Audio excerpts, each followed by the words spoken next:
اور انسان کے لیے کامیابی کا جو سرمایہ ہے وہ کامیابی کا سرمایہ انسان کے دل اور اعضاء میں اللہ نے دیا۔ اصل انسان کا سرمایہ دنیا آخرت میں کامیاب ہونے کا اس کے دل کا یقین اور ایمان ہے، اور جسم سے نکلنے والے اعمال ہیں کہ یہ انسان اپنی کامیابی حاصل کرنے میں اور دنیا میں کامیاب ہونے میں کسی چیز کا محتاج نہیں ہے، بس اپنے دل کے یقین کو ٹھیک کر لے اور جسم سے نکلنے والے اعمال کو ٹھیک کر لے۔ یہ وہ سرمایہ ہے کہ جس پر اللہ ایک انسان سے لے کر سارے انسانوں کی دنیا کی زندگی بھی بنانے کا وعدہ ہے، اور موت کے وقت بھی اس کی مدد کرنے کا وعدہ ہے، قبر میں بھی اس کو راحت دینے کا وعدہ ہے، میدان محشر میں بھی اس کو عزت دینے کا وعدہ ہے، اور جہنم سے بچا کر جنت میں داخل کرنے کا وعدہ ہے، اور بڑی کامیابی دینے کا وعدہ ہے۔ یہ ایمان سے اتنی دولت چیز قیمتی چیز ہے۔ حدیث میں آتا ہے اللہ کے رسول صلی اللہ علیہ وسلم نے فرمایا کہ میں جانتا ہوں اس شخص کو جو اپنے کمزور سے اور ذرہ برابر ایمان کی وجہ سے سب سے آخر میں جہنم سے نکلنے والا ہوگا۔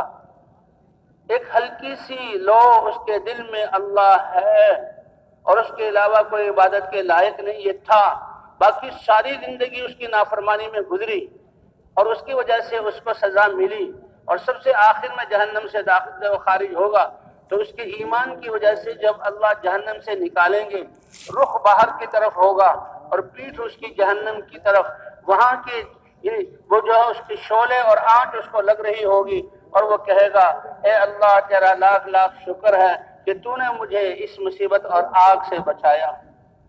اس ایمان پر اللہ اس کو نوازنا چاہتے ہیں، کہتے ہیں جب یہ وہاں سے نکلے گا اور پیچھے سے اس کو آنچ لگ رہی ہوگی تو اس کے سامنے اللہ ایک درخت کو ظاہر کر دیں گے، یہ حدیث ہے اور مسلم شریف کی۔ اس درخت کے سائے اور کو دیکھے گا، وہاں پر ایک چشمے کو دیکھے گا، وہ کہے گا اے اللہ مجھے اس جہنم سے دور فرما دیجئے اور اس درخت کے سائے میں مجھے پہنچا دیجئے، تاکہ میں سائے میں کچھ بیٹھ کر یہ گرمی مجھ سے ختم ہو جائے اور اس چشمے سے میں اپنی پیاس بجھا لوں۔ اللہ پوچھیں گے اے میرے بندے اگر درخت تک پہنچا دیا تمہارے ایمان کی وجہ سے تو کچھ اور تو مطالبہ نہیں کرو گے؟ وہ بندہ عرض کرے گا کہ نہیں، اللہ جانتا ہے کہ یہ انسان ہے اور یہ بے صبرہ ہے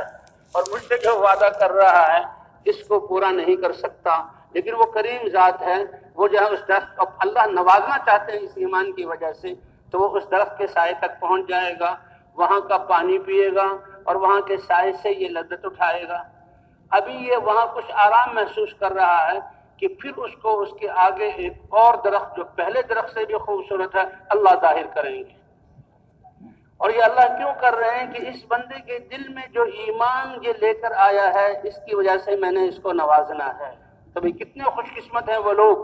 کہ جو کامل ایمان اور اپنی زندگی اللہ کے احکام سے بھرپور لے کر جائیں گے، وہ کتنے خوش قسمت لوگ ہوں گے۔ اللہ ہمیں بھی ان نیک بختوں میں سے بنا دے۔ اور حضرات انبیاء کرام کی محنت یہی ہوتی تھی کہ جیسے اللہ ارحم الراحمین ہے تو نبیوں کے دلوں میں سارے انسانوں کی ہمدردی، اس لیے انبیاء خود چل کر اپنے عہدے کی پرواہ کیے بغیر جاتے تھے، اپنی ذمہ داری کو ادا کرتے تھے، اور اللہ کے رسول نے 13 سال جو ہے امت پر محنت کی، اور یہی تبلیغ کی برکت سے، یہ تبلیغ اور دعوت کی اس محنت کی برکت سے یہی فکر ہمیں ملی ہے۔ اللہ ہمیں بھی انسانیت کا ہمدرد اور ساری انسانیت سے خیر خواہی کرنے والا بنا دے۔ فرمایا الخلق عیال اللہ، یہ ساری مخلوق اللہ کا کنبہ ہے۔ فأحب الخلق إلى الله من أحسن إلى عياله، اللہ کو اس کائنات میں سب سے محبوب وہ ہوگا جو اللہ کے کنبے پر احسان اور بھلائی کا ارادہ کرے گا، اور انسانوں کے ساتھ سب سے بڑی بھلائی اس کو اللہ سے ملا دینا ہے اور اللہ کے احکام پر ڈال دینا ہے کہ یہ انسان اللہ سے مل جائے۔ اللہ کتنے خوش ہوتے ہیں جیسے ایک ماں باپ کا اکلوتا بیٹا اور وہ گم ہو جائے اور ان کے علاوہ ان کا کوئی سرنائب نہیں، کوئی سرمایہ نہیں، کوئی سنبھالنے والا نہیں، اور ان کی نیندیں حرام ہو جائیں، وہ بے چین ہو جائیں، ان کی بینائی چلے جائے، اور کوئی آدمی اس بچے کو لا کر ماں باپ کے حوالے کر دے یہ لو تمہارا بیٹا، تو یہ ماں باپ اس سے کتنے خوش ہوں گے اور کتنے اس کے احسان مند ہوں گے۔ اسی طرح وہ لوگ جو محنتیں کرتے ہیں اور اللہ سے دور جانے والے انسانوں کو اللہ سے ملاتے ہیں، اللہ ان سے بہت زیادہ خوش ہوتے ہیں۔ اور اللہ کے رسول نے مثال دی کہ دیکھو جو انسان اللہ کی طرف توبہ کرتا ہے، رجوع کرتا ہے، اللہ کتنے خوش ہوتے ہیں۔ ایک آسان سی مثال، صحرائی مثال کہ اونٹ پر سوار ہو کر اپنا سارا توشہ پانی اور کھانا پینا اونٹ پر باندھ کر چلا اور صحرا میں چلا، ریت ہی ریت، ٹیلے ہی ٹیلے، دھوپ ہی دھوپ، اور چلتے چلتے اس کو پیشاب یا کوئی تقاضا آیا اور وہ سواری سے اترا اور اپنے تقاضے کے لیے بیٹھا، اور جب پیشاب سے فارغ ہوا یا کسی حاجت سے فارغ ہوا، پیچھے دیکھا تو اونٹ غائب۔ اب وہ تو سفر ہے میلوں کا اور پیدل ہو گیا، اور دھوپ یہ صحرا کی تپتی ہوئی دھوپ، اب وہ دائیں طرف دوڑا بائیں طرف دوڑا، چلتے چلتے بے بس ہو گیا اور سواری اس کو نہیں ملی۔ اس کو یقین ہو گیا کہ اب تو موت کے علاوہ کچھ نہیں، تو وہ خود اپنی جان دینے کے لیے لیٹ گیا اور چادر اس نے تان لی۔ تھوڑی یہ ہے کہ اب میری روح نکلے میں مر جاؤں۔ تھوڑی دیر بعد اس نے ایک آہٹ سنی، چادر جو ہٹائی تو دیکھا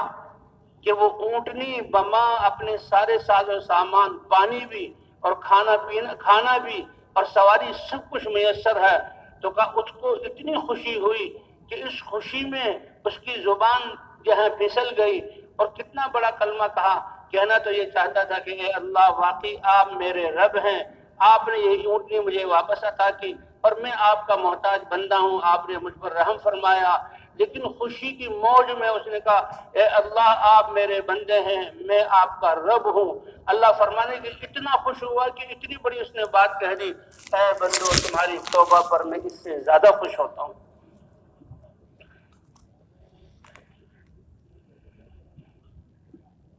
تو اللہ سے ملانا کہ اللہ تعالی انسان اللہ کی طرف رجوع کرے، اسی لیے حضرات انبیاء کرام آتے تھے۔ تو انسان کا اصل سرمایہ دل کا یقین، فرمایا وہ محبوب لوگ ہوں گے جو اللہ کے بندوں پر احسان کریں کہ انسانوں کو اللہ سے ملا دیں۔ کہ وہ ماں باپ اپنے بچوں کے لیے سب سے مہربان ہیں جو بچوں کی تربیت ایسی کریں، ٹھیک ہے کارخانے بھی دیے، دکان بھی دی، مال و اسباب بھی دیے،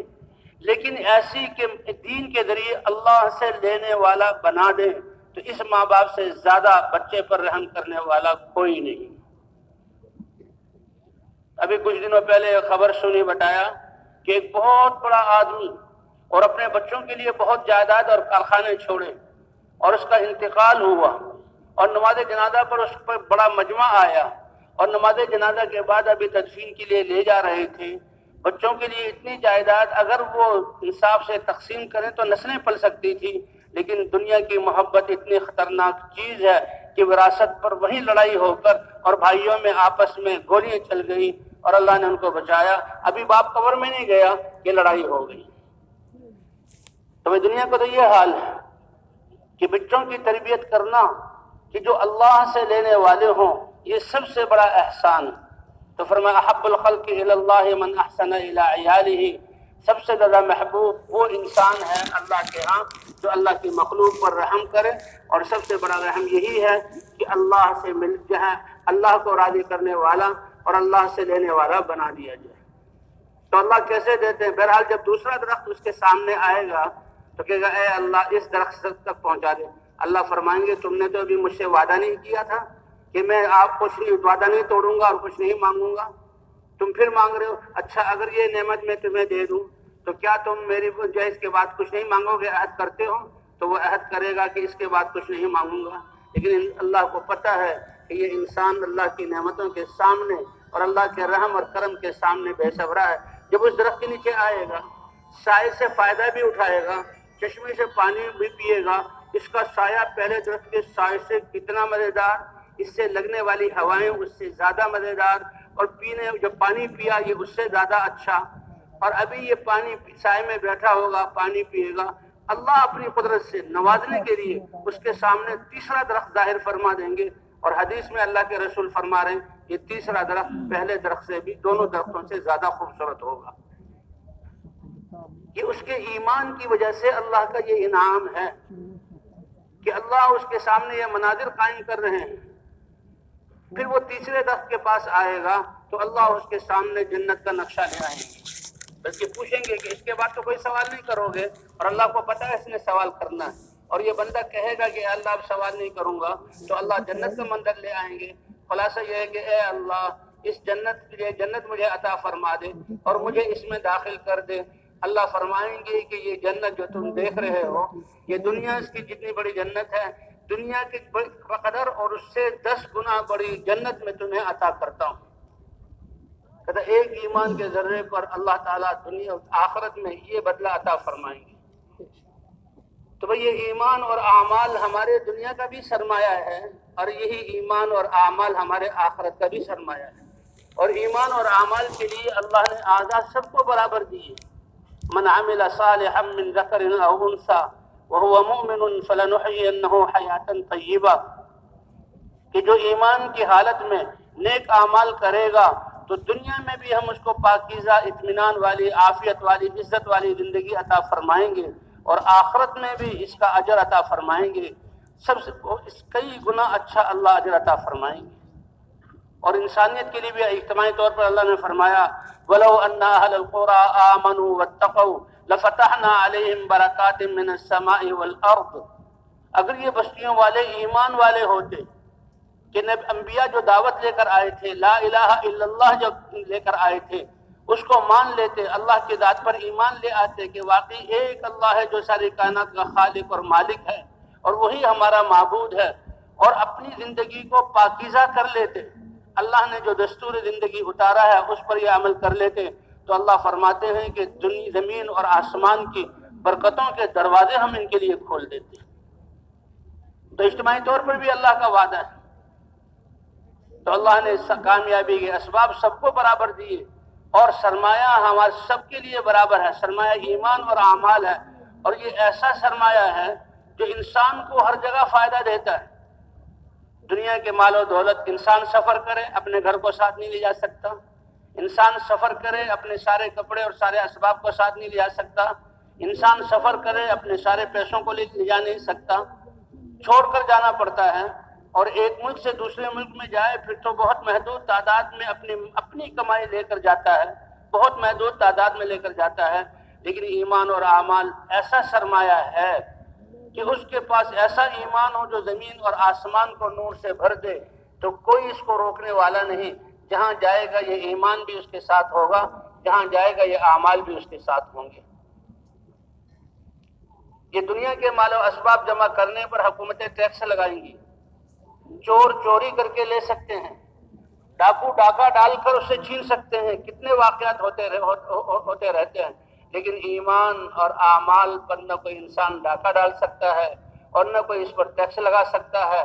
اور نہ کوئی اس کو بارڈروں پر روک سکتا ہے۔ ایمان والا اپنے اس سرمایہ کو دنیا میں بھی جہاں چاہے لے جائے، اور یہ سرمایہ اس کو کام دے گا، اور موت کے وقت بھی جو فرشتے روح نکالنے آئے، دنیا تو سب کچھ یہاں رہ جاتی ہے لیکن یہ سرمایہ ساتھ جاتا ہے، اور قبر میں جب سارے اپنے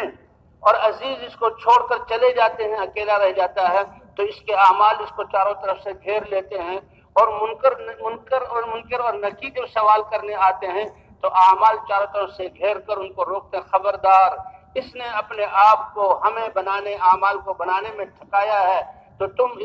اس کو کوئی نقصان نہیں پہنچا سکتے۔ کہ اس کی نماز، قرآن کی تلاوت، تہجد میں اٹھنا، لوگوں کی ہمدردی، اللہ کے احکام، صدقات کرنا، چاروں طرف سے گھیر لیتے ہیں۔ اور انسان جب قبر سے اٹھے گا تو قبر سے اٹھنے کی ہولناکی، آج یہ دنیا کا نقشہ بنا ہوا ہے، اور انسان کب سے اس پر محنت کرتا چلا آ رہا ہے، اور اپنی آبادیوں کو آباد کرنے پر لگا ہوا ہے۔ قیامت میں اللہ اس زمین کو دوبارہ بنائیں گے، لیکن مٹی کی نہیں ہوگی، اللہ تانبے کا بنا دیں گے، اور قیامت میں اللہ تعالیٰ اس زمین میں نشیب و فراش کو ختم کر دیں گے، اور یہ زمین برابر ہو جائے گی، اور آدم علیہ السلام سے لے کر قیامت تک آنے والا آخری بچہ جو پیدا ہوا، اس کے بعد دنیا فنا ہو گئی، اللہ سب کو کامل کر کے روحیں ڈال کر میدان محشر میں جمع کر دیں گے۔ تو زمین کا بننا اور انسانوں کے جسم جو مٹی ہو کر دوسری مخلوقات میں تبدیل ہوتے رہے، سارے اجزاء مل کر ان کا کامل بننا، اور ان کا زمین سے اگنا، کہ ایک فوار پڑے گی، شبنم سے گرے گی، اس سے یہ انسان اگیں گے اور سور پھونکا جائے گا اور روحیں ان میں ڈال دی جائیں گی اور فرشتے گھیریں گے، چلو اس رب کی طرف کہ جس رب نے تمہیں دنیا میں بھیجا تھا، اپنی زندگی کا حساب دو۔ ساروں کو جمع کر لیں گے۔ اب یہ میدان جو تیار ہوا ہے، چند ہزار آدمی آئے ہیں، کب سے اس کی تیاری میں لوگ لگے ہوئے تھے۔ اللہ جو زمین کو بنائیں گے اور ارب ہا ارب انسانوں کو پورا کامل بنا کر زندہ کر کے اللہ میدان میں جمع کریں گے۔ اللہ فرماتے ہیں وما امر الساعۃ الا کلمح البصر او هو اقرب۔ اے ایمان والو میرے بندو، یقین کرو اپنے رب پر کہ اللہ پلک جھپکنے کے برابر یہ سارا منظر قائم فرما دیں گے کہ تم نے آنکھ بند کی اور کھولی، یہ سارا منظر قائم ہو جائے گا۔ اللہ ایسی قدرت والے، تو یہ میدان محشر قائم ہوگا، اللہ میں اس کو قائم فرمائیں گے۔ اور انسان سے جب انسان قبر سے اٹھے گا، جیسے اعمال دنیا میں بھی فائدہ دینے والے، آخرت میں بھی، جب یہ قبر سے اٹھے گا تو اپنے ساتھ ایک ہولناکی اور بڑی ہیبت اور وحشت کہ اللہ کے دربار میں پیش ہونا ہے، اللہ کو حساب دینا ہے اور ایک ایک چیز کا حساب دینا ہے۔ دنیا والے تو بھی مال کہاں سے لب کمایا، کیسے کمایا، مال کتنا ہے، جائیداد کیا بنائی، اسی ظاہری کو، اور اس میں سے بھی کتنا انسان چھپا لیتا ہے۔ لیکن قیامت میں تو انسان ان السمع والبصر والفؤاد کل اولئک کان عنہ مسئولا، تمہارے کام کے بارے میں، تمہاری آنکھ کے بارے میں اور تمہارے دل اور دماغ کے بارے میں پوچھا جائے گا۔ بتاؤ اللہ نے یہ نعمتیں صلاحیتیں دی تھی، اللہ نے دیکھنے کی، سننے کی، سوچنے کی طاقت دی تھی، ایک ایک لمحہ ان کو کہاں تم نے استعمال کیا؟ اور کھال سے گواہی مانگی جائے گی اور یہ کھالیں گواہی دیں گے اے اللہ یہ بندہ تیرا ہم سے تیری نافرمانی کرتا تھا، اور انسان ان کو ڈانٹے گا تمہارا ناش ہو، تمہارے لیے کرتا تھا، تم نے میرے خلاف کیوں گواہی دی؟ اللہ فرمائے گا، یہ انسان کے اعضاء کہیں گے آج ہمیں اس اللہ نے بولنے کا حکم دیا جس نے زبان کو دنیا میں بولنے کی طاقت دی تھی۔ زبان کیا گوشت کا ایک ٹکڑا ہی تو ہے، لیکن اس سے یہ آواز، اس سے یہ الفاظ، اس سے یہ خطبات، اس سے یہ بیان، اور اس سے جو ہے یہ ایسا یعنی رلا دینے والی اور ہنسا دینے والی بات کرنا، یہ بولنے کی طاقت اللہ نے دی ہے۔ تو یہ اعمال ہیں انسان کے کہ ان کا استعمال ٹھیک ہو جائے، یہی سرمایہ ہے انسان کا۔ حضور صلی اللہ علیہ وسلم نے ایک واقعہ بیان فرمایا کہ بنی اسرائیل میں 3 آدمی سفر میں جا رہے تھے، بارش ہو گئی تو بارش ہوتے ہوئے وہ جو ہے غار میں چلے گئے، اور غار میں جب گئے تو بارش کی ایسے پتھر گرے، ایک بڑی چٹان ان کے جہاں غار کے سامنے آ گئی۔ اب وہ جنگل میں ہیں، پہاڑ میں ہیں، کوئی وہاں سننے والا نہیں، اندھیرا بھی چھا گیا اور اس کے اندر بند ہو گئے، لیکن تھے ایمان والے۔ کیا کہنے لگے؟ معاملہ اللہ کے ہاتھ میں ہے، اللہ کے علاوہ کوئی بچانے والا نہیں۔ دیکھو اگر تمہارے پاس کوئی نیک عمل ہو تو دنیا میں ہی اللہ کو اس نیک عمل کا واسطہ دو تاکہ اللہ ہمیں اس مصیبت سے بچا لے۔ ایک آگے ہوا کہ ٹھیک ہے میں اللہ سے بات کرتا ہوں، اے اللہ میں تو تیرا ایک عام سا بندہ، بکری کا چرواہ ہوں، ایمان والا ہوں، میں بکریاں چراتا تھا، ان کا خیال رکھتا تھا، تیری عبادت بھی کرتا تھا۔ ایک دفعہ بکریوں کے لیے درخت تلاش، وہ جو ہے پتوں والے درخت تلاش کرنے کے لیے بہت دور چلا گیا، اور جب دور چلا گیا تو واپس آنے میں دیر ہوئی۔ اے اللہ میری یہ عادت تھی کہ جب گھر واپس آتا تھا تو بکریوں سے دودھ دوہ کر سب سے پہلے بوڑھے ماں باپ کی خدمت میں پیش کیا کرتا تھا۔ یہ ہے ماں باپ کی عظمت اور خدمت۔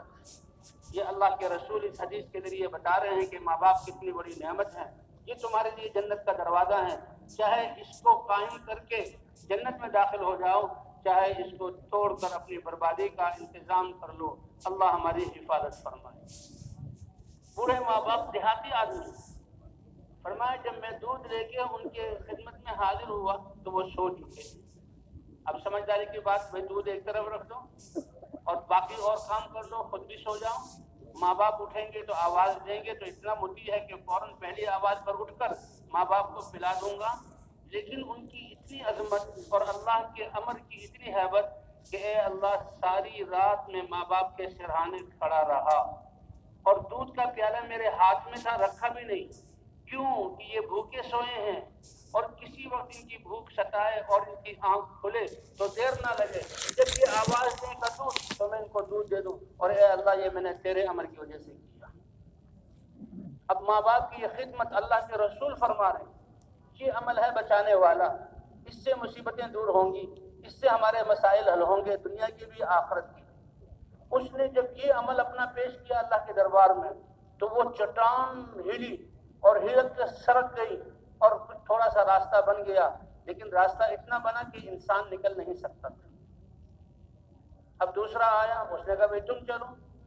اب تم اللہ سے مانگو۔ اس نے کہا ہاں میرے پاس بھی ایک عمل ہے، اللہ سے امید کرتا ہوں اللہ اس عمل کی وجہ سے کچھ فضل فرما دے، لیکن عمل جو خالص اللہ کے لیے ہو، عمل جو خالص، اس پہلے شخص کا عمل خالص اللہ کے لیے تھا، اللہ نے دنیا میں بھی اس کا نتیجہ دکھلایا اور آخرت میں اللہ کیا عطا فرمائیں گے وہ اللہ ہی جانتا ہے۔ اے اللہ میں تو ایک مالدار آدمی تھا اور میں اپنے گھر میں کام، اپنے یہاں کاروبار میں مزدوری کرایا کرتا تھا۔ ایک دفعہ کچھ مزدوروں کو میں نے بلایا، ان سے کام کروایا، سب کو مزدوری ان کی دے دی۔ ایک مزدور ایسا آدمی تھا کہ وہ میری طرف مڑا ہی نہیں اور کام کر کے وہ چلا گیا، اس کی مزدوری میرے ہاتھ میں رہ گئی۔ کہ اللہ جب وہ مزدوری میرے ہاتھ میں رہی، کچھ دنوں انتظار کیا وہ نہ آیا، تو میرے دل میں خیال آیا، مزدور آدمی تھا بیچارہ، فقیر آدمی تھا، پتہ نہیں کس حال میں ہوگا، کیسے چھوڑ گیا۔ اب یہ پیسے میرے پاس ویسے ہی پڑے رہے ہیں اور جب وہ آئے پھر اس کو دوں تو اتنے ہی پیسے ہوں گے، اور میں تو کاروبار والا آدمی ہوں، اللہ نے مجھے بڑی نعمتیں، اس کے تھوڑے سے پیسوں کو میں نے کاروبار میں اپنے رکھ لیا اور اس کے ذریعے سے کچھ بکریاں، کچھ جانور خریدے۔ اے اللہ ان جانوروں کو میں سنبھالتا رہا، بڑی عمریں ہوتی تھیں ان لوگوں کی، وہ پہلی امت کے لوگ تھے جو رسول صلی اللہ علیہ وسلم بیان کر رہے ہیں۔ فرمایا کہ ان بکریوں سے ایسی نسل چلی کہ ایک وادی کی جیسے بھر جاتی ہے، ایسے وادی بھر گئی اور وہ سارا جہاں جانور وہ اسی کے تھے۔ بہت عرصے بعد وہ آیا، جب میرے سامنے آیا اور کہنے لگا او بھائی اللہ کے بندے مجھے جانتے ہو؟ تو میں تو یاد تھا، روزانہ اس کے سامان کی اور اس کے بکریوں کی میں حفاظت کرتا تھا، پالتا تھا، کہ ہاں میں نے تمہیں پہچان لیا کہ میری مزدوری تمہارے پاس رہ گئی تھی، آج مجھے ضرورت آئی، میں تمہیں مزدوری لینے آیا ہوں۔ تو کہا میں نے اس سے کہا دیکھو یہ جتنے سامنے تم جانور دیکھ رہے ہو یہ ساری تمہارے ہیں اور تمہاری مزدوری کا نتیجہ ہے۔ کہ وہ کہنے لگا بھائی مجھ سے مذاق نہ کرو، میں تو مزدور ہوں، غریب ہوں۔ کہ میں قسم کھا کر کہتا ہوں یہ مزدوری تمہاری ہے، ایسے میں نے تمہارے مال کو تجارت میں لگایا، اللہ نے تمہارے مال میں برکت دے دی۔ اے اللہ وہ سارا ہی لے گیا اور ایک بکری بھی میرے پاس نہیں چھوڑی۔ اے اللہ اگر یہ میں نے تیرے لیے کیا ہے تو اے اللہ ہمیں اس مصیبت اور موت کے منہ سے ہماری نجات عطا فرما۔ تو کہ اس نے دعا کی تو وہ پتھر اور پیچھے ہو گیا۔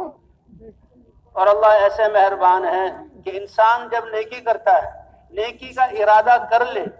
عزم کر لے کہ میں نیکی کرنے والا ہوں، تو نیکی کرنے سے پہلے اللہ نیکی کے ارادے پر ایک نیکی کا ثواب عطا فرما دیتے ہیں۔ اور جب یہ انسان نیکی کرے تو ایک نیکی کا ثواب کم از کم اللہ 10 گنا بنا کر عطا فرماتے ہیں۔ اور پھر جتنا اخلاص ہوگا اللہ سینکڑوں، ہزاروں اور بے حساب اس کا یہاں اجر بنا کر اللہ عطا فرماتے ہیں۔ فرمایا انسان جب گناہ کا ارادہ کرتا ہے اور گناہ کا عزم کر لیتا ہے، لیکن پھر اس کو خیال آتا ہے کہ اوہو یہ تو میرے رب کی نافرمانی ہے، اللہ مجھ سے ناراض ہو جائیں گے، تو اس خیال کو لا کر اگر وہ گناہ کر لے تو ایک گناہ لکھا جاتا ہے، لیکن اللہ کے ڈر سے اور وہ اللہ کی عظمت کو دل میں لا کر اس گناہ کو چھوڑ دے تو گناہ کے چھوڑنے پر بھی اللہ اس کا ایک اجر ایک نیکی اس کے لیے لکھ لیتے ہیں، یہ بھی نیکی شمار ہوتی۔ کتنے مہربان ہیں اللہ۔ پھر قیامت میں ایک انسان ما منکم من احد الا سیکلمہ ربہ لیس بینہ وبینہ ترجمان، کہ قیامت میں اللہ ہر بندے سے خود پوچھیں گے بتاؤ یہ نعمتیں دی تھی، مال دیا تھا، یہ سب چیزیں دی تھی، اس کا کیا کیا؟ کوئی ترجمان نہیں ہوگا۔ تو ایک دوسری بات میں آتا ہے کہ یہ انسان اپنے دائیں بائیں دیکھے گا تو گناہ ہی گناہ دیکھے گا۔ اب جو گناہوں کو دیکھے گا تو اللہ پوچھیں گے تم نے یہ گناہ کیے ہیں؟ بندہ اعتراف، اور وہ چھوٹے چھوٹے گناہ ہوں گے، بندہ اس کا اعتراف کر لے گا اے اللہ واقعی مجھ سے تیری نافرمانی ہوئی ہے، مجھ سے گناہ ہوئے۔ تو یہ ندامت اور سچ بولنا جب یہ اللہ کے سامنے اقرار کرے گا اور دل میں یہ خیال کرے گا ابھی تو اللہ نے چھوٹے چھوٹے گناہ گنوائے ہیں، میرے جو بڑے بڑے گناہ ہیں اگر وہ اللہ نے سامنے لیا ہے تو میں تو ہلاک ہو گیا، ابھی اس کا تذکرہ نہیں۔ اللہ ایسے کریم ہے کہ بندے کے اعتراف کرنے پر، سچ بولنے پر اللہ فرمائیں گے میرے بندے میں نے تمہارے ان گناہوں کو بخش دیا اور تمہارے گناہوں کو نیکی بنا کر اس کا بدلہ تمہیں عطا کر رہا ہوں۔ اب جو وہ اس کو دیکھے گا تو خوش ہوگا، اے رب العالمین آپ نے میرے چھوٹے گناہوں کو بخش بھی دیا اور نیکی بنا کر اس کا اجر دے رہے ہیں، ابھی تو بڑے بڑے گناہ باقی ہیں وہ تو آپ نے مجھے بتلائے ہی نہیں تھے۔ اب وہ دلیر ہو جائے گا، اللہ فرمائیں گے جاؤ تم ایسے میرے بندے ہو کہ تمہارے بڑے گناہوں کو بھی نیکی بنا کر آج میں تمہیں اس کا اجر عطا فرماتا ہوں۔ تو بھئی اللہ تو ایسے مہربان ہیں، انسان توبہ کرے، اللہ کی طرف رجوع کرے، اس سرمایہ کو جمع کرے۔ بہرحال وہ آدمی ایک ایسا آخری جو آدمی آیا اس کے بڑے خطرناک عزائم اور ارادے اور بڑے گناہ کرنے، اے اللہ میری چچا زاد بہن تھی، وہ بہت خوبصورت تھی، شادی اس سے ہوئی نہیں لیکن عشق اس سے ہو گیا، شیطان نے مجھے ورغلایا، لیکن وہ تو بہت تقوی والی تھی اور وہ بالکل اس میری طرف آنے والی نہیں تھی، لیکن حالات نے اس کو مجبور کیا اور بھوک نے اتنا ستایا کہ وہ اتنی مجبور ہو گئی کہ میرے پاس قرض لینے آئی کہ میرے چچا زاد مجھے قرض دے دو، لیکن میرے اندر جو شیطان تھا اس نے مجبور کیا کہ مجھ سے برا کام کرو، وہ بیچاری مجبور ہو گئی، لیکن آخری وقت اس نے کہا او اللہ کے بندے اللہ سے ڈرو اور یہ گناہ نہ کرو، اے اللہ تیرے یاد دلانے پر اور تیرے تجھ سے ڈرانے کی بنا پر میں نے وہ گناہ چھوڑ دیا اور میں نے وہ گناہ نہیں کیا، اے اللہ اگر یہ چھوڑنا تیری رضا کے لیے تھا تو آج ہمیں اس مصیبت سے نجات عطا فرما۔ وہ فرماتے پتھر اتنا سڑک گیا کہ تینوں اس جنگل سے نکل کر اپنے گھروں کو پہنچ گئے۔ تو بھی اللہ نے تو ایمان، یہ اعمال کیا ہیں؟ زبان کے بول اور آنکھوں کا دیکھنا اور کانوں سے سننا، اسی کی تعلیم حضرات انبیاء کرام لے کر آتے تھے۔ یہ فرماتے حدیث میں آتا ہے کہ ایک انسان دنیا کی حلال طلب میں اس لیے لگتا ہے کہ مجھے محتاج بن کر کسی کے سامنے مانگنا نہ پڑے، مانگنا تو اللہ ہی سے ہے، اور میرے بچے بھی کسی کے محتاج نہ ہوں، اور پھر اللہ اس کو مال دے، اپنی ذات پر خرچ کرے اور اپنے بچوں پر خرچ کرے اور اپنے پڑوسیوں کا بھی خیال رکھے، اپنے پڑوسیوں کا بھی خیال رکھے۔ تو تجارت میں جو یہ نیت اور اللہ کے اس حکم کو ماننا اور اللہ کے لیے خرچ کرنا کا یہ جو عمل کرے گا، قیامت کے دن یہ تاجر، سچا اور امانت دار تاجر، اس نے تجارت اس لیے سے کی، ایسے اٹھے گا کہ اللہ اس کے چہرے کو 14ویں رات کے چاند کی طرح چمکا دیں گے اور اس کے اس مال میں برکت دیں گے، مال کی وجہ سے نہیں لیکن اس کی نیت اور اللہ کے حکم کو جو اس نے پورا کیا ہے اس کی وجہ سے۔ اس لیے حدیث میں آتا ہے التاجر الصدوق الامین، وہ تاجر جو اپنی تجارت میں سچائی والا ہو اور امانت والا ہو، انسانوں کا ہمدرد خیر خواہ ہو، قیامت میں جو اس کا حشر ہوگا، صاف الفاظ ہیں، صحیح حدیث ہے، انبیاء کے ساتھ، صدیقین کے ساتھ، شہداء اور صالحین کے ساتھ اللہ اس تاجر کا جہاں حشر فرمائیں گے۔ تو اس لیے ہم انسان کی کامیابی کا سرمایہ ایمان اور اعمال ہیں، اور اعمال میں عبادات میں سب سے بڑا عمل نماز کا ہے، یہ نماز کا سب سے بڑا عمل ہے، اور یہ ایسا عمل ہے کہ جس کی نماز ٹھیک ہو گئی، اپنی نماز کو درست کر لیا، اس کے سارے شعبوں کی زندگی ٹھیک ہو جائے گی۔ ایسا بابرکت اللہ نے یہ نماز کہاں عطا فرمائی؟ حضور صلی اللہ علیہ وسلم کو لیلۃ المعراج میں اپنے عرش پر بلا کر اللہ اور اللہ کے رسول کا آمنا سامنا اور بات چیت ہو رہی ہے، اللہ کے رسول اللہ کے دربار میں تحیات للہ والصلوات یہ پیش کر رہے ہیں، تو وہاں اس امت کو اللہ نے، یہ ایسی محبوب امت ہے کہ 50 نمازیں عطا فرمائی۔ اے نبی آپ کی یہ امت جو آپ پر ایمان لانے والی ہے، اس کی عبادت کے لیے تو 50 نمازیں پڑھیں، مساجد گھر ہیں یہ تو مسجد میں رہیں، تو 50 نمازیں اگر فرض ہوتی تو بھئی ہمیں دنیا کا کون سا کام کرنے کا موقع ملتا؟ لیکن یہ نماز کتنی بڑی عبادت، وہ تو موسیٰ علیہ السلام کے پاس سے گزرے، اے محمد صلی اللہ علیہ وسلم اللہ نے آپ کی امت کو کیا تحفہ دیا کہ اے موسیٰ 50 نمازیں دی ہیں، میں اپنی امت کے لیے 50 نمازیں لے کر جا رہا ہوں۔ موسیٰ علیہ السلام نے عرض کیا کہ میں نے انسانوں کو اور اپنی امت کو آزمایا ہے، انسان بڑا کمزور ہے، 50 نمازیں وہ پڑھ نہیں سکتے، کیونکہ ان کو تو 2 نمازیں ملی تھی، وہ بھی انہوں نے اس پر پابندی نہیں کی. تو حضور صلی اللہ علیہ وسلم اللہ کے دربار میں حاضر ہوئے. کا 9 دفعہ موسیٰ علیہ السلام کے کہنے پر اللہ کے دربار میں اور اللہ کی طرف سے کہ اچھا چلو 5 معاف کیا، 45 رہ گئی، اور پھر دوبارہ گئے تو 40 رہ گئی، 40 سے 35، 9 دفعہ میں 45 نمازیں معاف کر دی اور 5 نمازیں اس امت کو ملی. اور حضور صلی اللہ علیہ وسلم ان 5 نمازوں کو لے کر آئے اور موسیٰ علیہ السلام نے عرض کیا کہ یہ بھی کم کروا لیں، آپ کی امت اس کا اہتمام نہیں کرے گی. حضور نے فرمایا اب تو رب سے شرم آتی ہے کہ میری امت ایسی ہو کہ 5 دفعہ بھی اللہ کے دربار میں حاضر نہ ہو، نماز نہ پڑھے، اس سے میں کم نہیں کرواتا. اللہ کے رسول 5 نمازوں کو لے کر چلے ہیں. اللہ نے ندا کی، اے میرے پیارے نبی اپنی امت کو بتا دینا کہ جو ان 5 نمازوں کو پڑھے گا میں اس کو ثواب 50 نمازوں کا عطا کروں گا. سرمایہ اور تیاری کرنی ہے لامحدود زندگی کی، کبھی ختم نہ ہونے والی، اور عمر ملی ہے تھوڑی سی اور مختصر. اے اللہ اتنی تھوڑی سی عمر، پہلے نبیوں کی عمریں بڑی، حضرت نوح علیہ السلام کی 1200 سال عمر آتی ہے تفسیر میں، اور باقی انبیاء کی بھی سینکڑوں سال عمر آتی ہے. اور اللہ کے رسول صلی اللہ علیہ وسلم نے فرمایا میری امت کے ساتھ تو اللہ نے ایسا معاملہ کیا کہ عمر بہت تھوڑی دی ہے لیکن ذمہ داری بہت بڑی، اور ان کی تھوڑی سی عمر کی عبادت کا اجر اللہ پہلی امتوں کی عبادت کا دگنا عطا فرمائیں گے. اعمار امتی ما بین 60 و 70، میری امت کی عمریں عمومی طور پر 60-70 سال ہوں گی، اور بھائی عمومی طور پر 60-70 سال، 60 اور 70 کے درمیان انسان چلا جاتا ہے، ہزاروں لاکھوں کروڑوں اس سے پہلے بھی چلے جاتے ہیں، اور اقلہم من یتجاوز، بہت کم ہیں جو اس سے آگے جاتے ہوں. اس 60-70 سال کی زندگی کا سرمایہ، اور اس میں انسان 6 گھنٹے یا 7 گھنٹے تو سوتا ہے. اب سونے میں تو دکان بھی کھلی ہوئی نہیں ہے، دفتر میں بھی بیٹھا ہوا نہیں ہے، ہل بھی نہیں چلا رہا، اس لیے تو اللہ نے ایک آرام کی چیز بنائی ہے. اب یہ سو رہا ہے، لیکن ایمان والے کے لیے اللہ کا کتنا بہترین کہ یہ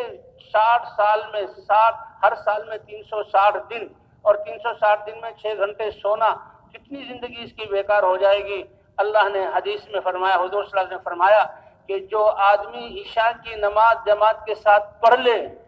تو اس کو اللہ آدھی رات کھڑے ہو کر تہجد پڑھنے کا ثواب عطا فرمائیں گے. اور فرمایا کہ جو پھر ابھی تہجد تو الگ چیز ہے، فجر کی نماز جماعت کے ساتھ پڑھ لے، عشاء کی نماز بھی جماعت کے ساتھ پڑھ لی اور فجر کی نماز بھی جماعت کے ساتھ پڑھ لی، اللہ اس کو ساری رات کھڑے ہو کر تہجد پڑھنے کا ثواب عطا فرمائیں گے. اور کتنے خوش قسمت ہیں وہ لوگ کہ وہ چھوٹی راتیں ہوں یا بڑی راتیں، نیند میں تھوڑی سی نیند سے گزارا کر کے وہ اٹھتے ہوں اور اللہ کے سامنے کھڑے ہوتے ہوں اور انسانیت کے لیے دعائیں کرتے ہوں اور روتے ہوں اور اپنی حاجات کو اللہ کے سامنے رکھتے ہوں. یہ صرف اپنی ذاتوں کے لیے دعا نہیں کرنے والے، اللہ کے رسول نے دعائیں ایسی بتائیں کہ جو ساری انسانیت کے لیے ہدایت اور ساری انسانیت کے لیے جہاں کامیابی کا ذریعہ بنے، ایسی دعائیں کرنے والے ہوں. تو تہجد کی نماز تو ان کے لیے مزید ہے. اور یہی اعمال مسلمانوں کے کامیابی کا ذریعہ، حتیٰ کہ کفار بھی اس کے قائل تھے. ہرقل کا ایک بادشاہ انطاکیہ کا جو گورنر تھا، اس نے اپنی فوجیں لاکھوں کی تعداد میں مسلمانوں کے مقابلے میں بھیجی. حضرات صحابہ کرام فرماتے ہیں کہ جب ایمان سے پہلے تو روم اور فارس والے ہمیں حشرات الارض، زمین کے کیڑے مکوڑے سمجھتے تھے، ہماری طرف دیکھنا نہیں چاہتے تھے، اور ہمارے اندر کوئی تہذیب نہیں تھی. لیکن جب اللہ کے رسول یہ مبارک دین اور یہ اخلاق اور یہ پاکیزہ صفات اور سلیقے لے کر آئے، اللہ کے رسول نے پہلے ہی کہا تھا کہ میں ایسی زندگی لے کر آیا ہوں، اس زندگی کو یہ عرب اپنا لیں، اس کلمے کو کہہ لیں تو سارے عرب تمہارے سامنے سرنگو ہو جائیں گے، اور روم اور فارس اپنی تہذیبوں اور باپ دادا کے طریقوں کو بھول کر تمہاری نظر دیکھ کر چلیں گے اور تمہاری اتباع کریں گے. یہ حضور صلی اللہ علیہ وسلم نے شروع میں فرما دیا تھا، اللہ نے پھر وہ جہاں ان کو دکھلا دیا. فرماتے ہیں کہ ہم جب میدانوں میں، ہم تو دعوت دینے کے لیے اترتے تھے، وہ پوچھتے تھے کیوں آئے ہو؟ کہا نہ ہمیں تمہارا ملک چاہیے، نہ ہمیں تمہاری چیزیں چاہیے، اور ہم خود نہیں آئے، یہ اللہ نے ہماری ذمہ داری لگائی ہے کہ جو پیغام اور دین کی نعمت اور یہ پاکیزہ زندگی میرے نبی کے ذریعے تم تک پہنچی ہے، یہ پوری انسانیت کی امانت ہے، اس لیے تم اس کو پوری انسانیت تک پہنچا دو۔ صحابہ کرام جو مدینے سے نکلے ہیں وہ اس بنا پر کہ اللہ نے ان کو حکم دیا۔ بھائی کیوں آئے ہو؟ کہ آئے نہیں۔ پھر کیا ہوا؟ ابتعاثنا اللہ، ہمیں تو اللہ نے اپنا پیغام دے کر، جیسے پہلے نبیوں کو بھیجتے تھے، نبیوں کو حکم ہوتا تھا جاؤ اور جو ہے ان میرے بندوں کو سمجھاؤ، اور اگر وہ تمہیں تکلیف دیں تو صبر کرو، اور تمہیں دکھ پہنچائیں تو ان کے لیے دعائیں کرو۔ تو حضرات انبیاء کرام ایسے محنت کرتے تھے، تو صحابہ بھی حضور والی، کیونکہ حضور کا غم اور فکر، اے اللہ انسانیت جہنم سے بچ کر جنت میں جانے والی کیسی بن جائے۔ کان دائم الفکرۃ متواصل الاحزان یرا غادیا ورائحا لیست له راحہ۔ حضور صلی اللہ علیہ وسلم ہر وقت فکر مند۔ حضرت عائشہ فرماتی ہیں سینے سے ہر وقت غم کی وجہ سے ایسے آواز نکلتی تھی جسے چولہے پر رکھی ہوئی ہنڈیا جب ابلنے لگتی ہے، جو آواز وہ حضور کے سینے سے نکلتی ہے، اور ساری ساری رات اے اللہ مجھے اس ساری انسانیت کا رسول بنا کر بھیجا، قیامت میں میری امت کا کیا ہوگا۔ تو اسی غم کو لے کر صحابہ کرام نکلتے تھے، اور پہلے وہ دعوت دیتے تھے اور 3 دن کی مہلت دیتے تھے۔ اچھا تم ابھی دعوت قبول نہیں کر رہے تو اگلا امر کہ ہمارے ساتھ مل جاؤ، ہم تمہاری حفاظت کریں گے، اور جزیہ تھوڑا سا مال بطور جزیہ کے ہمیں دے دو، تاکہ تمہیں ہماری زندگی تفصیل سے دیکھنے کا موقع ملے، اور تم ہماری زندگی کو دیکھو، اس سے تمہاری زندگیاں بدلیں گی۔ مسلمان کی تجارت، مسلمان کی زراعت، مسلمان کی غمی خوشی، اور مسلمان کا جو ہے مسلمان کا ہر عبادات ایسے اخلاق ایسے ہوتے تھے کہ ان کی اخلاق اور زندگی کو دیکھ کر ملکوں کے ملک اسلام میں داخل ہوتے تھے۔ تو وہ تو دعوت دیتے تھے اور جزیہ قبول کریں، ہم تمہاری حفاظت کریں، اور اگر تم اس کو بھی قبول نہیں کرتے پھر تمہارے ساتھ اعلان جنگ، تاکہ عام لوگوں کو اللہ کا پیغام پہنچا سکے۔ اگر راستہ چھوڑ دو تو ہم اللہ کا پیغام، ہم اللہ کے نمائندے ہیں، ہمیں اللہ کی طرف سے حکم ہے، یہ اللہ کا امر ہے، انفروا خفافا وثقالا، میرے بندوں تک میرا پیغام پہنچانے کے لیے نکلو ہر حال میں، اور لگاؤ اپنی جانوں کی بازی۔ تو فرمایا اللہ کو ساتھ لے کر جب میدانوں میں اترتے تھے، اگر دشمن اپنی بے وقوفی اور ناسمجھی کی وجہ سے ہم سے لڑنے کے لیے آتا تھا تو پھر چند منٹوں سے زیادہ ہمارے سامنے ٹھہر نہیں سکتا تھا۔ عربی کا لفظ ہے فواق ناقتن، یہ اونٹ والے لوگ جانتے ہیں، اونٹنی کا دودھ انسان کھڑے ہو کے دھوتا ہے، کیونکہ اتنی اونچا اللہ نے بنایا، برتن کو ہاتھ میں رکھتا ہے، اور جانور کی یہ عادت ہے بعض دفعہ وہ دودھ چڑھا لیتا ہے، تھن خشک ہو جاتے ہیں تو پھر ان کو سہلانا پڑتا ہے۔ تو چند منٹوں کے لیے وہ اونٹنی کے دودھ دھونے والا برتن کو رکھ کر پانی کے چھینٹوں کے ذریعے اور سہلا کر وہ چھنوں کو سہلاتا ہے، دودھ دوبارہ اتر آتا ہے، پھر برتن لیتا ہے۔ کہ اتنے وقفے میں اللہ میدان ہمیں فتح کرا دیتے تھے۔ یہ اللہ کی مدد کیوں کہ یہ اللہ پیغام پہنچانے والے۔ اب تو لاکھوں کی فوج اور انطاکیہ کا بادشاہ ہرقل اس کا لقب، اور فوج جب آئی تو اس نے جرنیل اور اپنے کمانڈر اور بڑے بڑے فوجیوں کو ملامت کی، اور تم کیسے شکست کھا گئے، اور یہ مسلمان کیسے میدانوں میں غالب آ رہے ہیں، کیا وہ تمہاری طرح انسان نہیں ہے؟ کہ بالکل ہماری طرح انسان ہے، ان کے جسم ہم سے بھی کمزور ہیں اور ہتھیار ہم سے بھی سادہ ہیں، اور ہم کئی گنا ان سے زیادہ ہیں، 1-2 گنا نہیں کئی گنا زیادہ ہیں۔ کہا پھر تم شکست کیوں کھاتے ہو؟ لیکن ندامت کی وجہ سے سر نیچے کیے ہوئے اور کوئی جواب دے نہیں پا رہا۔ کہ انہی میں ان کا ایک بہت بڑا بوڑھا پوپ بیٹھا ہوا تھا، وہ کہا بادشاہ سلامت، مسلمانوں کے غالب آنے کی وجہ میں بتاتا ہوں کہ کس لیے وہ غالب آتے ہیں۔ کہ ہمارے جاسوسوں نے جو ان کو جہاں دیکھا تو وہ مسلمان دن میں آپ پیغام پہنچانے اور میدان جنگ میں ہوتے ہوئے وہ دن میں روزہ رکھتے ہیں، دن میں روزہ رکھتے ہیں، حالانکہ ان کے پاس کھانے کی اشیاء، پینے کی اور شہری اور افطاری کے لیے اتنی نعمتیں نہیں ہوتی تھی، پھر بھی وہ دن کو روزہ رکھتے ہیں اور راتوں کو اللہ کے سامنے کھڑے ہوتے ہیں، اور ان کا اللہ کے سامنے کھڑا ہونا انہی دشمنوں کے لیے جو ان کو ختم کرنا چاہتے ہیں، ان کی ہدایت کی دعاؤں کے لیے ہوتا تھا۔ یصومون بالنہار ویقومون باللیل، یہ تھی مسلمان کی صفت۔ اے دنیا والوں تمہاری کسی چیز کی ہم طلب نہیں کرتے، نہ ہم خود آئے ہیں، نہ ہم یہ چاہتے ہیں، ہم تمہاری ہدایت اور جہنم سے بچا کر جنت۔ تو یہ اللہ کے بندوں کے اتنے ہمدرد، تو اللہ ان کی مدد کرتے تھے اپنی قدرت کے ساتھ۔ تو وہ صفات ذکر کر رہے ہیں، یصومون النہار، یہ دن میں روزے رکھتے ہیں، یقومون باللیل، راتوں کو یہ کھڑے ہوتے ہیں، ویتناصفون بینہم، اور آپس میں بڑے انصاف اور عدل کا معاملہ کرتے ہیں، یہ ظلم نہیں کرتے، اور جو یہ وعدہ کرتے ہیں یہ اس کی وفا کرتے ہیں،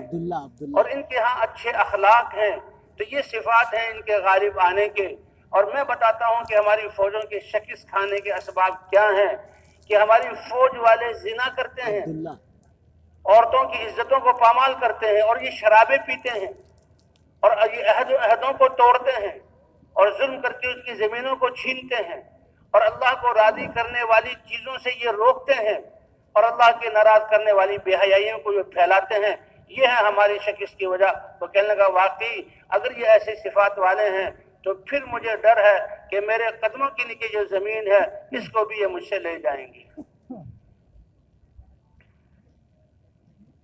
تو اس لیے اللہ تعالیٰ نے تو مسلمان کے لیے اور انسانوں کے لیے اپنا دین اتارا ہے، اور یہی کامیابی، اسی لیے حضرات انبیاء کرام اسی لا الہ الا اللہ کی دعوت لے کر آتے تھے۔ جیسے عصر کے بعد آپ حضرات نے تفصیل سے بات سنی کہ انبیاء کی جب اللہ تعالیٰ انسانوں کی تقدیریں بدلنا چاہتے، ان پر احسان کرنا چاہتے، فساد سے صلاح کی طرف، تو انبیاء کو بھیجا جاتا اور نبی لا الہ الا اللہ کی دعوت دیتے تھے۔ اور سب سے آخر میں سارے نبیوں کے سردار حضرت محمد صلی اللہ علیہ وسلم اس کلمے کو اور کلمے کی دعوت کو لے کر آئے۔ آپ نے فرمایا او ابو سفیان واللہ لتموتن، دیکھو تم نے مرنا ہے، یقینی بات ہے، اللہ کی قسم کھا کر کہہ رہا ہوں، اور یہ موت ایسی چیز ہے کہ کوئی مائی کا لال آج تک اس کا انکار نہیں کر سکا اور قیامت تک انکار نہیں کر سکے گا، اور یہ موت ایک دن ساری چیزوں کو فنا کر دے گی کہ جب سور پھونکا جائے گا سب میں آگ لگ جائے گی، یہ پہاڑ روئی کے گالوں کی طرح فضاؤں میں اڑ جائیں گے، یہ ستارے آپس میں ٹکرا کر ختم ہو جائیں گے، اذا السماء انشقت اذا السماء انفطرت، یہ آسمان ٹکڑے ٹکڑے ہو جائیں گے،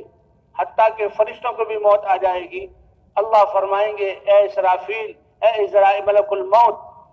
کتنے لوگ رہ گئے؟ اے اللہ 4 فرشتے ہیں اور ایک آپ کی ذات ہے، ان تینوں کی بھی روح کو تو قبض کر لے، تینوں کو بھی مار دے۔ وہ ملک الموت ان 3 اسرائیل ان تینوں کو بھی مار دیں گے۔ فرمایا کون رہ گیا؟ فرشتہ عرض کہ اللہ آپ کی ذات رہ گئی اور ایک میں رہ گیا۔ کہا تو بھی مر جا، روح نکالنے میں تیرا بھی محتاج نہیں۔ اللہ اس کو بھی ختم کر دیں گے اور کائنات نیست و نابود اور فنا ہو جائے گی، اور اللہ فرمائیں گے لمن الملک اليوم، بتاؤ آج کس کی بادشاہت اور کس کی ملکیت ہے؟ تو بھئی ہم زندگی میں اقرار کر لیں اے اللہ جو کچھ ہمارے پاس ہے یہ تیرا، ہمیں یہ ملک مجازی حاصل ہوئی ہے، اے اللہ ہمارا جسم اور یہ ہمارے اعضاء اور یہ صلاحیتیں یہ بھی تیری، مال بھی آپ نے دیا، لا الہ الا اللہ، اے اللہ ہم نے تو آپ کو معبود اور حاکم مانا ہے، جیسے آپ کا حکم ہوگا ہم تو اپنے جان اور مال میں اے اللہ تیرے حکم کو مانیں گے۔ اور ہم کتنے خوش قسمت ہیں کہ ہمارے کاموں پر مہر حضرت محمد صلی اللہ علیہ وسلم کی سنت کی ہوگی، محمد الرسول اللہ۔ ایک حدیث قدسی میں اللہ پاک بندے سے پوچھیں گے اے میرے بندے میں بیمار ہوا تھا تو نے میری عیادت نہیں کی، حدیث قدسی، اے بندے میں بیمار ہوا تھا تو نے میری عیادت نہیں کی۔ بندہ کہ اے رب العالمین آپ تو رب ہیں، آپ تو الہ ہیں، آپ کیسے بیمار ہوتے اور آپ کی کیسے عیادت کی جاتی؟ فرمایا کہ میرا فلاں بندہ کیا بیمار نہیں ہوا تھا اور تمہیں پتہ نہیں لگا تھا کہ وہ بیمار ہے؟ اگر تم اس کی عیادت کے لیے، حال کو پوچھنے کے لیے، اس کو تسلی دینے کے لیے چلے جاتے تو مجھے بھی تم وہیں پاتے۔ ما یکون من نجوا ثلاثۃ الا هو رابعهم، کہ تم 3 چھپ چھپا کر بیٹھتے ہو اور سرگوشی کرتے ہو، یہ مت سمجھو کہ تم 3 ہو، چوتھا تمہارے ساتھ اللہ ہے۔ اگر تم 4 سرگوشی کر رہے ہو تو 5ویں اللہ ہیں، 5 کر رہے ہو تو 6 اللہ ہیں، اس سے کم ہو یا اس سے زیادہ 2 بھی ہو تو اس کے ساتھ تیسرا اللہ ہے۔ قد سمع اللہ قول التي تجادلك في زوجها وتشتكي الى الله والله يسمع تحاوركما ان اللہ سمیع بصیر۔ اللہ اپنے نبی کو ایک مسلمان عورت، خولہ ان کا نام، اور وہ اپنے خاوند کی شکایت ہوتے رہتے ہیں، برتن کھڑکتے ہیں، بات چیت ہو جاتی ہے،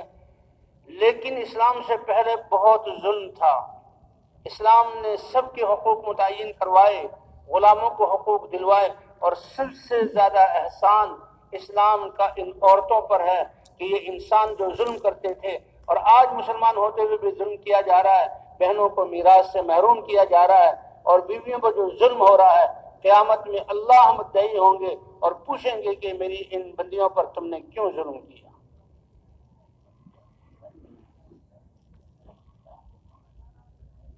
وَإِذَا الْمَوْءُودَةُ سُئِلَتْ، اس کا گلا گھونٹ کر کے اس کو میراث نہ مل جائے، اور یہ بچی ہے اس کو نکاح میں دینا پڑے گا، گلا گھونٹ کر مار دیا جائے، کہ تم نے تو اپنی جہالت والی غیرت پر مار دیا، قیامت میں میں مدعی ہوں گا اللہ اور پوچھوں گا تم نے میری بندی کو کیوں گلا گھونٹ کر مارا۔ اس طرح ساری چیزوں کا سوال ہوگا۔ تو خولہ صحابیہ ہیں، حضور صلی اللہ علیہ وسلم کی خدمت میں آئی۔ ہوا یہ تھا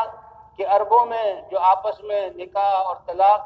تو خاوند ایک لفظ کہہ دیا کرتا تھا، انتی علیہ کظہر امی، دیکھو میں نے تمہیں اپنے لیے ماں کی طرح شمار کر لیا، تم ماں اور یہ ہے بیوی، تو وہ طلاق شمار ہوتی تھی۔ اور ابھی اس میں شریعت قرآن کی اللہ کی طرف سے کوئی احکام نہیں اترے تھے، تو وہ خولہ اصل میں وہ نماز پڑھ رہی تھی، اللہ سے ان کی لو لگی ہوئی تھی، خاوند کہیں کھیتوں سے یا کام کر کے تھکے ہوئے آئے، ایک دفعہ بلایا، دو دفعہ بلایا، ان نے کہا بھائی نماز پڑھ رہی ہوں، اللہ کی طرف مشغول ہوں، سلام پھیرنے تک تھوڑی تاخیر کر دی۔ خاوند بڑے غصے والے تھے اور یہ بڑی حسین اور بڑی تقوی والی تھی، اور جب سلام پھیرا تو کہا جاؤ میں نے تم سے جو ہے یہ اظہار کر لیا اور تمہیں اپنی ماں کی طرح قرار دے دیا۔ اب یہ بے چین ہو گئی، کیونکہ وہ پرانا ظلم والا دستور دیکھا جائے تو کوئی حل ہی نہیں ہے، اور یہ جو میرا خاوند ہے، میرے چھوٹے چھوٹے بچے ہیں، اے اللہ کے رسول میں اس طرح واقعہ ہوا اور میرے خاوند نے مجھ سے اظہار کر لیا، انتی علیہ کظہر امی کہہ دیا، اب اگر مجھے طلاق ہو گئی، آپ بتائیں اللہ کا کیا حکم ہے؟ میرے یہ چھوٹے چھوٹے پھول جیسے بچے ہیں، اگر خاوند کے حوالے کروں تو وہ ان کی تربیت نہیں کر سکتا۔ دیکھو ماؤں کو فکر تھی، یہ ماؤں کی گودیں، یہ مسلمان کے لیے سب سے پہلا مدرسہ مسلمان بچے کے لیے، اور سب سے پہلے تربیت کرنے والی، سکھانے والی مسلمان بچوں کو مائیں ہیں۔ اب اس عورت کو احساس ہے، یہ نہیں کہ بچے کو کیسے پیسوں سے پڑھا لے گا، نہیں، اگر بچے کو باپ کے حوالے کروں تو ان کی تربیت اور تعلیم جائے گی، تربیت اور تعلیم دنیا والی نہیں، ایمان اور ان کے آداب اور سلیقے اور عبادات، میرے بچے ویران ہو جائیں گے، میرے بچے بگڑ جائیں گے، اور اگر بچوں کو اپنے سینے سے لگاؤں تو کہاں سے کھلاؤں گی؟ اے اللہ کے رسول بڑی پریشان۔ اور وہ خولہ رضی اللہ تعالی عنہ جو حضور کی خدمت میں آ کر رو رہی ہیں، بات کر رہی ہیں، جو حضرت عائشہ رضی اللہ تعالیٰ عنہ کے حجرہ ہیں، اور وہ حجرہ اتنا چھوٹا تھا کہ حضور صلی اللہ علیہ وسلم جب نماز پڑھتے تو حضرت عائشہ کو سجدہ کرتے وقت اپنی ٹانگوں کو سمیٹنا پڑتا تھا، اور حضرت عائشہ فرماتی ہے میں ذرا دیوار سے بیٹھی ہوئی تھی، زیادہ دور نہیں تھی، اور یہ خولہ حضور کی دوسری جانب تھی اور کان میں بات کر رہی تھی، اللہ کے رسول ایسا واقعہ ہوا، مجھے اتنا تو احساس تھا کہ کوئی بات ہو رہی ہے، لیکن کیا بات ہو رہی ہے میں نہ سمجھ سکی، اور کہ یہ قربان جاؤں اللہ پر، اس عورت کا ابھی بات ختم نہیں ہوئی، جبرائیل علیہ السلام آسمان سے اس عورت کے لیے مسئلہ لے کر آ گئے، اور اللہ کا یہ فرمان، اے نبی اللہ نے تم دونوں کی باتوں کو سن لیا، کہا میں نہ سن سکی، اور اللہ نے عرش پر سن لیا، اور اس کے بارے میں اللہ نے فیصلہ اتار دیا۔ قد سمع اللہ قول التي تجادلك في زوجها وتشتكي الى اللہ، اے اللہ کے رسول میں تو اللہ سے شکایت کرتی ہوں، میرے بچوں کا کیا ہوگا؟ واللہ يسمع تحاوركما، اور اللہ آپ تم دونوں کی باتوں کو سن رہا تھا، اللہ سننے والے بھی ہیں اور جاننے والے بھی ہیں، اور دیکھو اس کا یہ حق ہے، حضرت عائشہ نے قربان گئے اللہ کے سننے پر کہ عرش سے اس کی بات کو سن لیا۔ تو کیا کہا تم نے، اے میرے بندے میں بیمار ہوا تھا تم نے میری عیادت نہیں کی، کہ اللہ آپ کیسے بیمار، آپ تو بیمار کرنے والے، رب العالمین شفا دینے والے، اگر تم اس بیمار کے پاس چلے جاتے، اس کی بیمار پرسی کر لیتے اور دلداری کر لیتے تو مجھے وہیں پاتے۔ اس لیے کہتے ہیں کہ بیمار مسلمان کا مسلمان پر حق ہے، بیمار ہو تو اس کی عیادت کرو، اور انتقال ہو جائے تو اس کی جنازے کی اتباع کرو، اور جب وہ چھینک آئے اس کو اور الحمدللہ کہے تو تم یرحمک اللہ کہو، اور اگر تمہیں دعوت دے اس کی دعوت کو قبول کرو۔ کتنا مبارک اسلام، اور یہ ساری نیکیاں ہیں اور یہ آخرت کا سرمایہ ہے۔ اللہ کے رسول کا فرمان جو صبح کو کسی مسلمان کی عیادت کر لے گا تو 70,000 فرشتے شام تک اس کے لیے مغفرت کی دعا کریں گے۔ اور وہی دعاؤں کے لیے ہم جاتے ہیں، یہ فرشتے دعا کریں گے، یہ اللہ کے نبی نے بتلایا، یہ فرشتے نور کے بنے ہوئے اور ان کی دعائیں قبول ہیں، اور جو رات کو شام کو عیادت کر لے تو صبح تک 70,000 فرشتے اس کے لیے دعا کریں گے۔ پھر اللہ فرماتے ہیں میرے بندے، میں نے تجھ سے فرمائیں گے میں نے تجھ سے کھانا طلب کیا تھا اور تم نے مجھے کھانا نہیں کھلایا۔ اے رب العالمین آپ تو رب ہیں، آپ نے کیسے کھانا طلب کیا؟ فرمایا میرا فلاں بندہ بھوکا تھا اور اس نے تم سے کھانے کا سوال کیا تھا، اگر تم اس کو آج کھانا دے دیتے تو آج میدان محشر میں اپنی شان کے مطابق میں تمہیں کھلاتا۔ اے میرے بندے میں نے تجھ سے پانی طلب کیا، اب کھانا کھلا دینا ایک بھوکے کو، پانی پلا دینا ایک اللہ کے بندے کو گلاس پانی دے دینا، یہ کتنا بڑا عمل ہے کہ نہ کرنے پر اللہ قیامت میں بلا کر کہہ رہے ہیں۔ ہم کہتے ہیں کوئی بات نہیں، ہونے جو بھوکا ہونے جو پیاسا، میں تو اس کے ذمہ دار ہوں، اور وہی اگر اللہ نے دیا ہے اس کو پلاؤ اس کو کھلاؤ۔ اللہ فرماتے ہیں اگر تم اس دن اس کو کھلا دیتے اور اس دن پانی مانگنے پر تو اس کو پلا دیتے تو آج اس کا اجر جنت کی صورتوں میں اس کا ثواب آج مجھ سے لے لیتے۔ تو اس لیے اللہ نے یہ زندگی کا سرمایہ ایک ایک سانس یہ آخرت کے سرمایہ کے لیے بنایا ہے۔ حضرات انبیاء کرام انسانوں کو ان کی عظمت بتلاتے تھے، دنیا میں آنے کا مقصد بتلاتے تھے، اور زندگی کیسے گزارنی ہے اللہ کا مبارک دین ان کو سکھلاتے تھے۔ اور سب سے آخر میں جب اللہ کے نبی حضرت محمد صلی اللہ علیہ وسلم تشریف لائے، آپ پر نبوت کا دروازہ بند کر دیا گیا، آپ خاتم النبیین ہیں، اور آپ کے دین میں قیامت تک آنے والے انسانوں کی کامیابی ہے، اور آپ ساری انسانوں کے لیے ہدایت اور جہنم سے بچ کر جنت میں جانے کے آپ حریص تھے، انتہائی درجے کی طلب جس کے بغیر چین نہیں آتا تھا، لیکن آپ کے ختم نبوت کی وجہ سے اب اللہ کا پیغام پہنچانا اللہ نے اس امت کے ذمہ کیا۔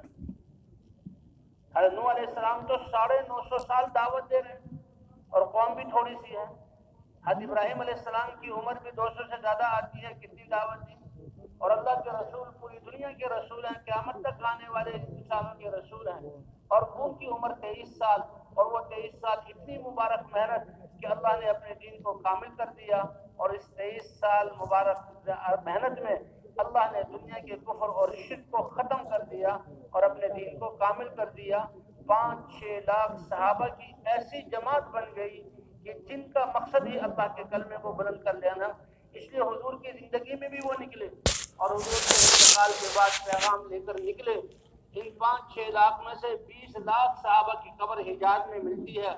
باقی یہ 4,80,000 یہ دنیا کے کونوں کونوں میں یہ اللہ کا پیغام لے کر پہنچ گئے، اور عقبہ ابن نافع تو اسپین تک پہنچے ہیں، یہ مراکش اور الجیریا اور آگے اسپین وہاں تک جو ہے جو عقبہ ابن نافع رضی اللہ عنہ پہنچے ہیں، اور کتنے صحابہ افریقہ کے جنگلوں میں ان کی قبر بنی ہوئی ہے، حتیٰ کہ خراسان اور جو ہے روسی ریاستوں میں اور کاشغر تک صحابہ کرام کے قدم پڑے ہیں، اور اللہ کا پیغام انہوں نے پہنچایا ہے۔ اللہ کا پیغام انہوں نے پہنچایا، اللہ کے دین کو لے کر وہ گئے، اور اس کی وجہ سے یہ جو ہے دنیا میں اللہ نے اس اسلام کو پھیلایا۔ جو بھی کلمہ پڑھتا تھا فوراً وہ حضور صلی اللہ علیہ وسلم کے کلمے کی دعوت۔ آپ کی رسالت تو ایسی ہے کہ قرآن میں تبع بادشاہ کا ذکر ہے، اہم خیر ام قوم تبع، کیا یہ بہتر ہے یہ تبع کی قوم؟ تبع کیا ہے؟ مفسرین نے لکھا ہے یمن کا ایک بادشاہ تھا، اور یہ عرب کا علاقہ بھی اس کے ماتحت تھا۔ اس کا بیٹا شہزادہ وہ کسی طرح حجاز میں آیا ہوا تھا، حالات خراب تھے، اس کے بیٹے کو کسی نے قتل کر دیا یا نقصان پہنچایا، تو تبا بڑے غصے میں اپنی فوجیں لے کر مدینہ اور مکہ ان دونوں کو ویران کرنے کے لیے آیا۔ لیکن اس کے ساتھ اس کے مذہب کے علماء بھی تھے۔ اب جو ویران کرنے کے لیے آیا برے ارادے سے، اللہ نے اس کو ایسی بیماری میں مبتلا کیا کہ جسم سے بو آتی تھی اور بڑا بے چین تھا، بڑا حیران ہوا کہ میں نے تو کوئی ایسی غذا نہیں کھائی، یہ کیا ہوا؟ علماء نے بتایا کہ اصل میں یہ مدینہ اور مکہ یہ بہت عظیم شہر ہیں اور تم ان کی اینٹ سے اینٹ بجانے آئے ہو، اس لیے تم اس عذاب میں مبتلا ہو، تم اللہ کے سامنے توبہ کرو۔ تو اس نے توبہ کی، اللہ نے شفا دی۔ اور پھر اس نے پوچھا، کہا یہ بیت اللہ مکہ یہ ایک آخری نبی ہے جو سارے نبیوں کے سردار ہوں گے، نبوت کا دروازہ ان پر بند ہو جائے گا،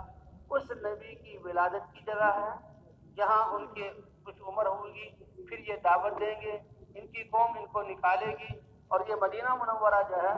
حضور صلی اللہ علیہ وسلم وہ آخری نبی اور ان کے صحابہ جو ان کے ساتھ ہیں وہ ہجرت کر کے اس مدینہ میں ٹھہریں گے، اور یہ آخری ٹھکانہ ہوگا، اور یہاں سے ان کی قوم جو وہ قوم جہنگیر کی آواز کو لے کر اٹھے گی۔ تو باقی طبیعت پر جب دیکھا کہ بھئی میں نے توبہ کی، مجھے صحت یابی ہو گئی، اور علماء بتلا رہے ہیں اور نبی کے بارے میں، تو وہ بھی کسی شریعت کا جہاں فرما بردار تھا، فوراً اس پر ایسا اثر ہوا کہ اس نے کہا کہ میں بھی اس نبی پر ایمان لاتا ہوں، اور حضور صلی اللہ علیہ وسلم پر ایمان لایا۔ اور اس نے پھر خط لکھا، اور خط میں اشعار میں اپنی بات کو کہ میں گواہی دیتا ہوں آپ اللہ کے رسول ہیں، اور آپ کا دین دینوں میں سب سے بہتر دین ہے، آپ کی اتباع کرنے والا کامیاب ہے، اے اللہ کے رسول میں آپ پر ایمان لاتا ہوں، آپ کو اللہ کا رسول مانتا ہوں، اگر زندگی نے مجھے مہلت دی اور میری عمر آپ تک چلی گئی تو میں اس بادشاہت کو چھوڑ کر آپ کا خادم اور آپ کے دین کا مددگار بن کے زندہ رہوں گا، لیکن اگر میں آپ سے پہلے چلا جاؤں تو میں آپ کے سامنے منت اور سماجت کرتا ہوں کہ قیامت میں اللہ کے سامنے آپ میری سفارش کر دینا کہ اے اللہ یہ میرے آنے سے پہلے میری امت میں شامل ہو گیا اور یہ مجھ پر ایمان لے آیا تھا۔ ایک تو اس نے خط لکھا، تو حضور صلی اللہ علیہ وسلم کی رسالت تو ایسی ہے اور اس میں ایمان لایا، اور دوسرے جو مدینہ جہاں آنا ہے کہا وہ بیر سر و سامیانی میں آئیں گے تو وہاں کچھ گھر بنوائے، اور ایک خاص گھر بنوایا کہ یہ گھر ان لوگوں کے لیے ہوں گے جو یہاں آئیں گے، بلکہ ایک جو کچھ علماء وہاں ٹھہرے تھے ان کے لیے، اور ایک گھر حضور صلی اللہ علیہ وسلم کے لیے بنوایا، اور یہ خط اس گھر کے نگران کو دیا کہ اگر میری زندگی میں وہ نہ آئے تو یہ وراثت سے منتقل ہوتا رہے، اور جب وہ آ جائیں تو یہ گھر اور یہ خط ان کو دے دیا جائے۔ تو لکھا ہے تفاسیر میں کہ حضور صلی اللہ علیہ وسلم جب مدینہ منورہ آئے قباء میں ٹھہرے، پھر قباء کے بعد آپ صلی اللہ علیہ وسلم جہاں مسجد نبی ہے وہاں آئے، تو صحابہ کی کیونکہ آپ کا ننیال مدینہ منورہ کا تھا، آپ کے ماموں، تو ہر ایک کی سال یہ جو ہے سعادت سمجھتا تھا کہ حضور میرے مہمان ہوں، تو ہر ایک اس بات کی کوشش کر رہا تھا۔ حضور نے فرمایا میرے اونٹنی کی نکیل نہ پکڑو، اللہ کی طرف سے اس کو حکم ملا ہے، جہاں اللہ چاہیں گے یہ اونٹنی وہیں بیٹھے گی۔ جب اس اونٹنی کو چھوڑا گیا، وہ گلیوں میں سے ہوتے ہوئے حضرت ابو ایوب انصاری رضی اللہ تعالیٰ عنہ کا جو گھر تھا اس گھر کے سامنے وہ بیٹھ گئی۔ اللہ کے رسول نے کہا یہ ہے میرا گھر، سب سے پہلے میں قیام یہاں پر کروں گا، اور کہا حضور صلی اللہ علیہ وسلم کو وہ خط دیا گیا۔ آپ صلی اللہ علیہ وسلم اس خط کو جب پڑھا تو آپ صلی اللہ علیہ وسلم بہت خوش ہوئے، اور فرمایا دیکھو یہ مجھ سے پہلے مجھ پر ایمان لایا، یہ ایمان والا ہے۔ اللہ نے اس کا ذکر جو ہے قرآن پاک میں کیا۔ پھر آپ صلی اللہ علیہ وسلم کی رسالت تو ایسی کہ پہلے نبیوں سے وعدہ لیا جاتا تھا، اور آپ صلی اللہ علیہ وسلم کی رسالت ایسی کہ قیامت تک آنے والے انسانوں کے لیے آپ رسول ہیں، آپ کا دین اب ان تک دین۔ آپ نے تو 23 سالہ زندگی میں اتنی قربانیاں اور مجاہدے کیے، اور ان کی قربانیوں اور مجاہدوں سے اور صحابہ کی قربانی آپ نے دیکھی، آپ کے سامنے صحابہ پر کیا جو ہے ظلم کے پہاڑ توڑے جا رہے ہیں، اور آپ صلی اللہ علیہ وسلم کی قربانی یہ دین ہم تک پہنچا، آپ صلی اللہ علیہ وسلم کی قربانی کی ایسے دین۔ تو یہ ذمہ داری اللہ نے اس امت کو عطا فرمائی، اسی لیے آپ نے اپنے دعوت کے پہلے دن سے امت کو ساتھ لیا۔ لا الہ الا اللہ محمد الرسول اللہ، اے اللہ تیرے آپ کے علاوہ کوئی عبادت کے لائق نہیں، آپ معبود برحق ہیں، اور محمد صلی اللہ علیہ وسلم اللہ کے رسول ہیں اور یہ خاتم النبیین ہیں اور سارے انسانوں کی کامیابی ان کے دین میں ہے اور اب اس دین کو دنیا میں